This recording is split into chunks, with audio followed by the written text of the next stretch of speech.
ordonne que ces pierres deviennent des pains. Mais Jésus répondit, il est écrit, ce n'est pas seulement de pain que l'homme doit vivre, mais de toute parole qui sort de la bouche de Dieu. Alors le démon l'emmène à la ville sainte, à Jérusalem, le place au sommet du temple et lui dit, si tu es le Fils de Dieu, jette-toi en bas, car il est écrit, il donnera pour toi des ordres à ses anges, et ils te porteront sur leurs mains, de peur que ton pied ne heurte une pierre. Jésus lui déclara, il est encore écrit, tu ne mettras pas à l'épreuve le Seigneur ton Dieu. Le démon l'emmène encore sur une très haute montagne. Il lui fait voir tous les royaumes du monde avec leur gloire. Il lui dit, tout cela, je te le donnerai, si tu te prosternes pour m'adorer.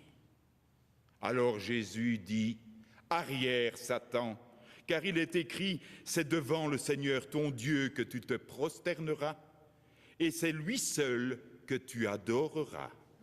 Alors le démon le quitte.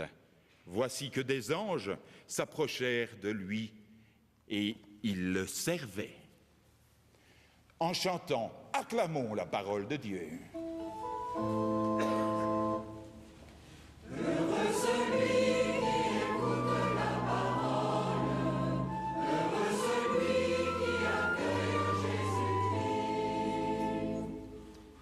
C'est le père Franck Janin de la Compagnie de Jésus qui va maintenant prononcer l'homélie.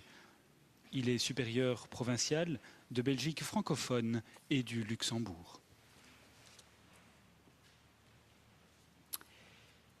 Dans la librairie d'un monastère, j'ai trouvé un jour une carte postale où l'on voyait un petit rongeur, une sorte de belette sans doute, tout le corps et le museau tendus vers une grappe de fruits rouges. Et sur la légende de la carte, on lisait « Je résiste à tout, sauf à la tentation ». Cette présentation bien sympathique de la tentation est bien éloignée de ce qui se joue dans le récit de l'Évangile que nous venons d'entendre. On y voit Jésus confronté aux trois tentations majeures qui, au fond, traversent chacune de nos vies. Jésus a été tenté, et durement. Il est vrai que plus quelqu'un cherche à mener une vie digne de l'être humain, une vie bonne, belle, vraie, juste, plus il se trouve en butte à tout ce qui s'y oppose. La première tentation me fait penser à ces paroles d'une chanson d'Alain Souchon. On nous fait croire que le bonheur, c'est d'avoir, de l'avoir plein nos armoires. Et c'est vrai que parfois, nos armoires sont bien pleines. Le piège consiste à penser que notre bonheur dépend de ce que je possède, du remplissage de mes armoires ou d'autres choses, ou de mon ventre. Après 40 jours de jeûne, on peut le comprendre, Jésus a faim. Rien de plus normal. Mais Jésus réaffirme que notre faim la plus fondamentale n'est pas de l'ordre des choses, mais de l'ordre de la relation. Avoir quelqu'un qui me dise des mots d'amour et à qui je puisse en dire. Dieu, en premier, est celui qui me parle ainsi. Notre Dieu d'amour ne peut nous dire que des paroles d'amour. L'homme, dit Jésus, ne vit pas seulement de pain, mais de toute parole qui sort de la bouche de Dieu. Parole de tendresse, de force, d'encouragement. La seconde tentation s'infiltre à travers notre besoin légitime d'être reconnu, apprécié, de réussir. Mais ce besoin s'exacerbe en quelque sorte en besoin de paraître, et de briller. Et que signifie briller, sinon souvent de faire de l'ombre aux autres? C'est la proposition faite à Jésus de sauter du haut du temple afin que les anges le portent sur leurs mains, devant les foules médusées et donc forcément conquises. Mais pour cela, l'adversaire propose à Jésus de mettre la bonté de Dieu, de son Père, à l'épreuve, de l'utiliser à son propre profit. Utiliser Dieu ou l'autre pour mon ambition personnelle, voilà la tentation fréquente. Et que Jésus déjoue. Non, tu ne mettras pas à l'épreuve celui qui t'aime.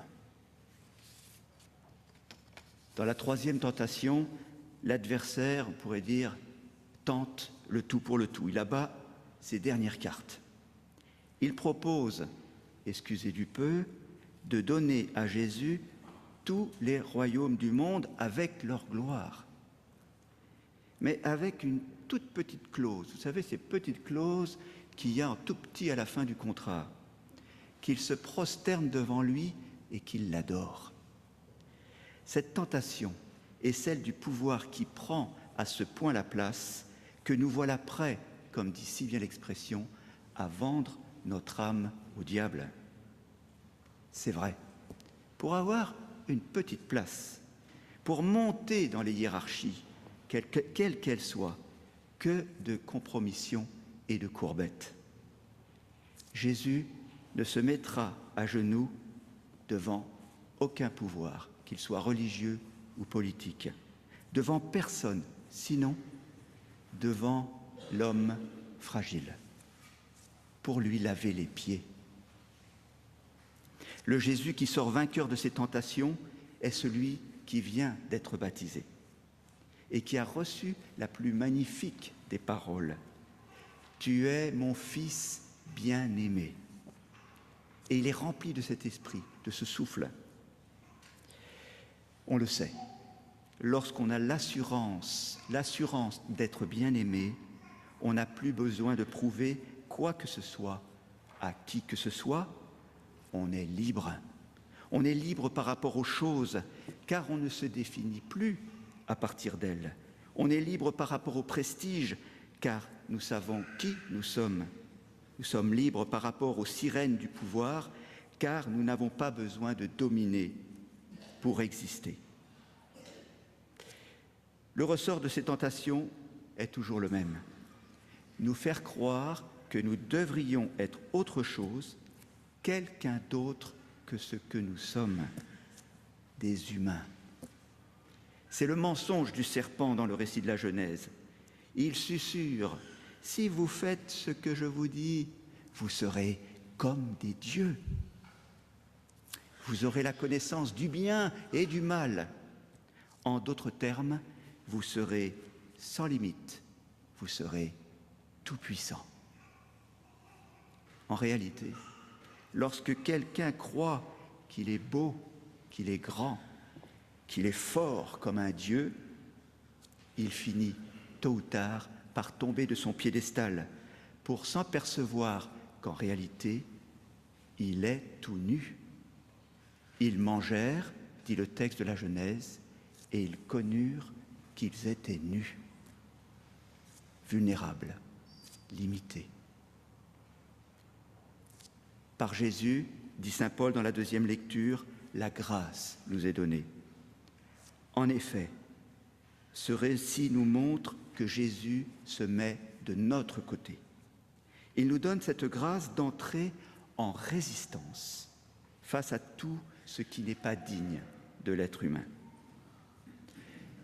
Nous avons 40 jours pour nous exercer à être libres à l'image de Jésus.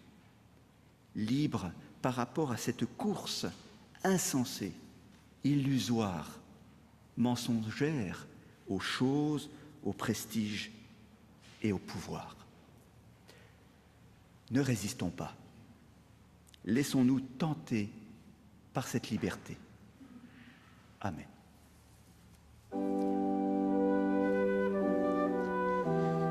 ceux qui voudraient obtenir le texte de l'homélie du Père Franck Janin peuvent envoyer une lettre préadressée à l'une des adresses suivantes. Pour les téléspectateurs qui nous suivent sur la 2, au service des messes télévisées, 52 boulevard Reyers, 1044 Bruxelles, ou à l'adresse mail messradiotv@cato.be. Si vous êtes téléspectateur du Jour du Seigneur sur France 2, vous envoyez votre enveloppe au Jour du Seigneur, 45 bis rue de la Glacière, 75 013 Paris, ou encore un courriel à homélie, sans accent et au singulier, @lejourduseigneur.com. C'est dans cette liberté que nous confessons maintenant notre foi en reprenant le symbole des apôtres. Je crois en Dieu, le Père Tout-Puissant, Créateur du ciel et de la terre, et en Jésus-Christ, son Fils unique, notre Seigneur, qui a été conçu du Saint-Esprit, est né de la Vierge Marie, a souffert sous Ponce Pilate, a été crucifié, est mort et a été enseveli, est descendu aux enfers, le troisième jour est ressuscité des morts, est monté aux cieux, est assis à la droite de Dieu le Père Tout-Puissant, d'où il viendra juger les vivants et les morts. Je crois en l'Esprit Saint, à la Sainte Église catholique, à la communion des saints, à la rémission des péchés, à la résurrection de la chair, à la vie éternelle. Amen. Demandons au Seigneur pour nous, pour l'Église et pour le monde, la grâce d'une vraie docilité aux appels de l'Esprit.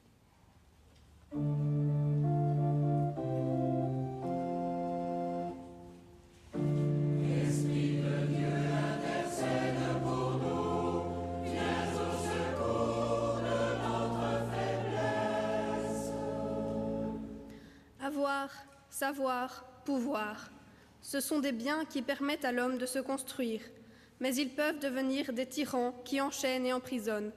Apprends-nous, Seigneur, à vivre libre.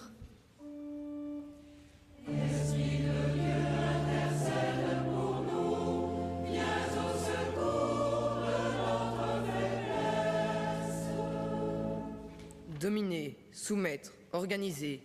Le livre de la Genèse nous invite aussi à vivre notre relation avec la création dans un esprit de service et avec respect. L'homme cherche parfois à soumettre et à servir ses semblables. Apprends-nous, Seigneur, à toujours respecter et servir nos frères et sœurs.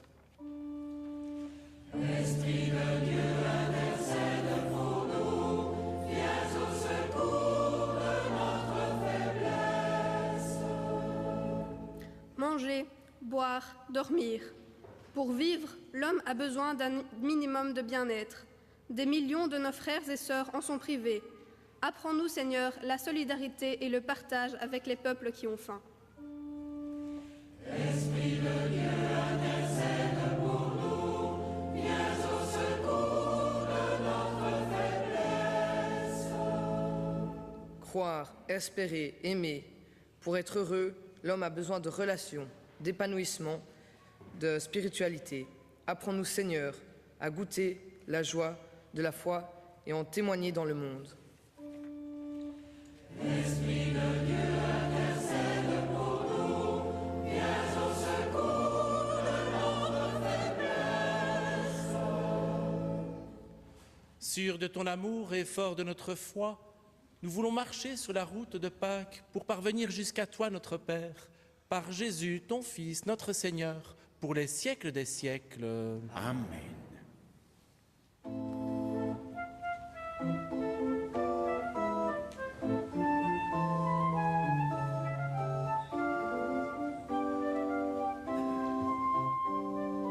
Chaque année, en commençant le carême, il est bon de nous rappeler de ne pas vivre de manière trop extérieure ou ritualiste notre foi,